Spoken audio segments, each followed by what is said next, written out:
Well, I first went to Taiwan in 1974 as a student. How did that happen? Well, I was introduced to Chen Guiying. Chen Guiying was a professor in the philosophy department at NTU.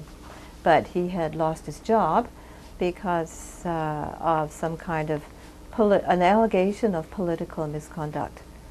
So what was called the banzhang, I don't know, some people translate that as the professional student. You know, people who pose as students, but who aren't really, who are, you know, stooges of the government and are, you know, posted in all the classes in order to monitor the students, the behavior of the students and the teachers.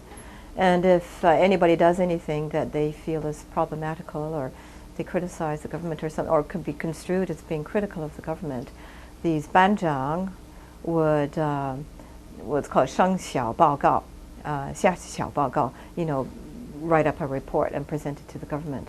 Of course, you know, I forgot to mention all about the fact that when I was still in Taipei, I was quite active as a courier, you know, smuggling out information on the arrests that were going on. And I did this by using a knapsack that I had that was constructed of an aluminum frame. And Chen Guiying's wife, Shan Shan, drew up lists of names of political prisoners or people who were being arrested or had been detained or who had disappeared. And you know, on these lists, you know, there were several sheets of paper that she brought over to my house one night. There were row upon row upon row upon row upon row of these names, and the year, the time, and the location of their disappearance. And we rolled them up into little sheets, and we stuffed them into the aluminum tubing of my knapsack, and then we put the knapsack, the frame, back together. And I used this knapsack when I went out to Hong Kong or Japan to renew my visa. So I had already become quite active as a courier in taking information out.